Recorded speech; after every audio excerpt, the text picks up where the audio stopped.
Good morning, boys and girls. It is Sunday morning, and I thought we should start our next book before school is finished. So our next book is Fudge-a-mania, and here we go, Chapter 1. Okay. Chapter 1, Who's the Lucky Bride?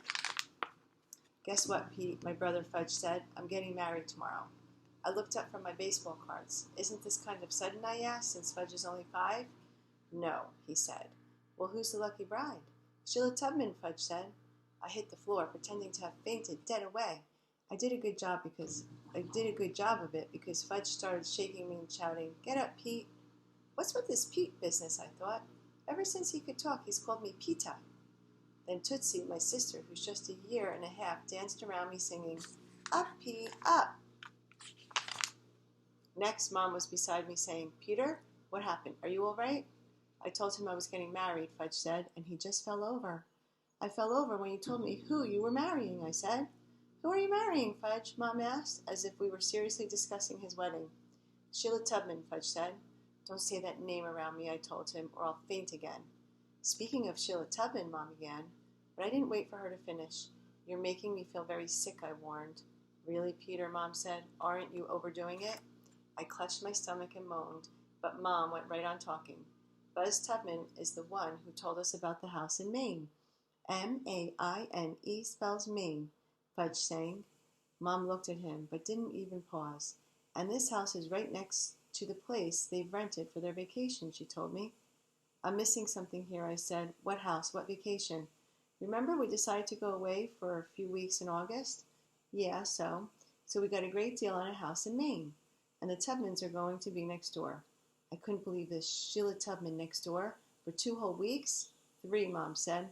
I fell back flat on the floor. He did it again, Mom, Fudge said. He's just pretending, Mom told Fudge. He's just being very silly. So I don't have to marry Sheila tomorrow, Fudge said. I'll marry her in Maine.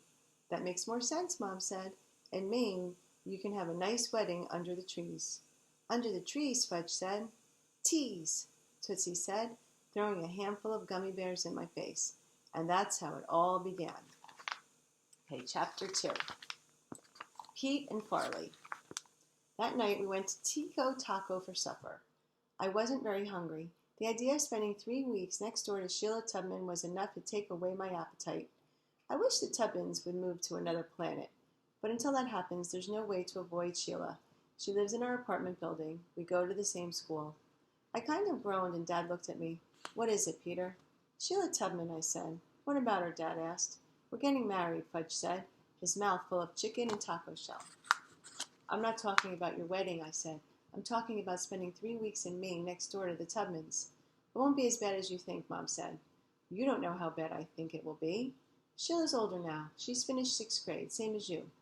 Well, what's age got to do with it, I said. She'll still be the queen of cooties. What's cooties, Fudge asked.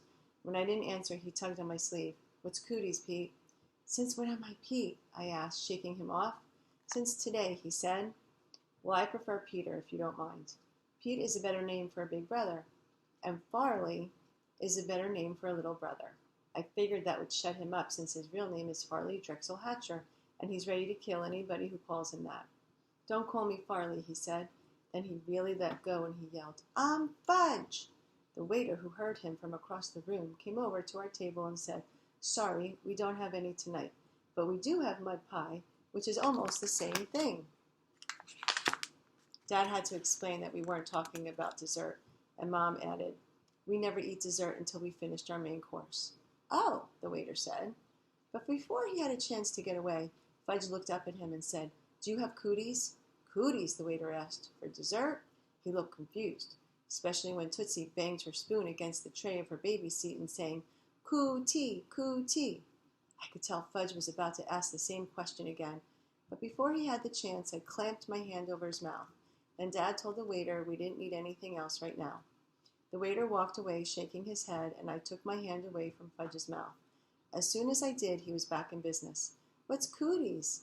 This time, the people at the next table looked over at us. They're like nits, Mom told him quietly. What's nits? Fudge asked. Head lice, Dad said, almost in a whisper. Head mice? Fudge asked. Not mice, Turkey Brain, I told him. Lice. Little creepy crawly bugs that live in hair. I snapped my fingernails at his head the way Sheila Tubman used to do to me. Fudge yelled, I don't want creepy crawly bugs in my hair. Now everyone in the restaurant looked over at us. That's enough, Peter, Dad said. Well, he's the one who wanted to know. That's enough, Mom said. It came out sounding like enough, which got Tootsie going. Tootsie shrieked, hanging her spoon. That is the way it's going to be all summer. I thought, only worse. So I put down my taco and said, maybe I should go to camp in August. Dad got this really serious look on his face. We don't have the money this year, Peter. We wouldn't be going away at all if it weren't for Grandma, who's paying more than her share. But if you want, you can bring a friend, Mom said. A friend, I asked. You mean like Jimmy Fargo? They both nodded. Jimmy's my best friend in New York. We've always wanted to spend the summer together. What about me, Fudge asked. Can I bring a friend too? I held my breath. You'll find a friend in Maine, Mom told him.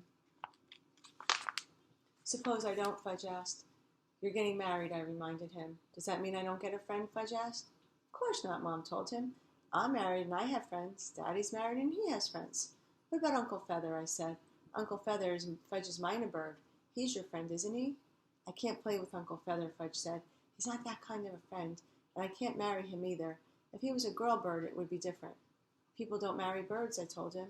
Some people do. Name one, I said. The guy who's married to Big Bird on Sesame Street. Big Bird's not married, I said. That's how much you know, Fudge shouted. He's learned to say that every time someone disagrees with him. It's a real conversation stopper. I give up, I said, going back to my taco, which was getting soggy. Up, Tootsie repeated, holding out her arms. Up, up, up. Dad lifted her out of the baby seat, and she squirmed until he put her down. Then she took off, toddling through the restaurant, stopping at every table. Fudge scrambled off his chair and ran after her. Eating out with my family is not exactly relaxing. Here, girl, Fudge said, as if he were calling a dog. Here's something just for you. He lured her back to our table and dropped some of his taco on her tray. Yum, he said to her. Yum, yum, yum. Dad put Tootsie back into her seat. She stuffed the chicken pieces into her mouth. I always know what Tootsie wants, Fudge said. That's why I'm her favorite brother. Tootsie doesn't have favorites, Mom told him. She loves both her brothers. But she loves me best, Fudge said. Then he looked at me and he laughed. When he did, half the food in his mouth wound up on my shirt. Okay, I'm going to stop here, and we'll finish the book on Monday. Actually, you know what? Maybe I'll keep reading. There's only another page left. I called Jimmy Fargo as soon as we got home. I asked him to come to Maine with us. 3 weeks next door to Sheila Tubman? The houses are really far apart, I said. Nobody told me this, but I was hoping it was true. You won't even be able to see her house. There'll probably be a forest separating us.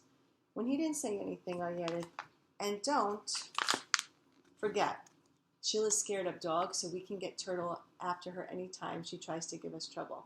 Turtle is my dog. He's big enough to look scary, but he'd never hurt anybody. Lucky for us, Sheila doesn't know that. Jimmy laughed. Maybe I can come for a week. A week isn't long enough. Hey, Peter, no offense, but a week with your family can feel like a long time. That's because Jimmy's the only kid in his family. His parents are divorced. He lives with his father, Frank Fargo, who's a painter. How about 2 weeks, I said. Is your brother bringing his bird? Yeah. Uncle Feather's part of the family, I told him. Same as Turtle. So it will be your mother, your father, Fudge, Tootsie, Turtle, Uncle Feather, and you. Right, I said, and my grandmother's coming too. The one who taught you to stand on your head? Yeah, Grandma Muriel is Mom's mother. She ran a gymnastics camp before she retired. You think she could teach me, Jimmy asked. Maybe, I said. I'll talk to my father, Jimmy said. I'll let you know tomorrow. He called back the next morning. Mr. Fargo liked the idea of me. He liked it so much he said he would drive Jimmy up and camp out in the area himself. That's great, I said. Maybe 3 weeks in Maine wouldn't be as bad as I thought. Okay, we finished. So we did chapter 1 and 2 of Fudge-a-mania. So the Hatchers are heading to Maine. All right, have a great day. See you later.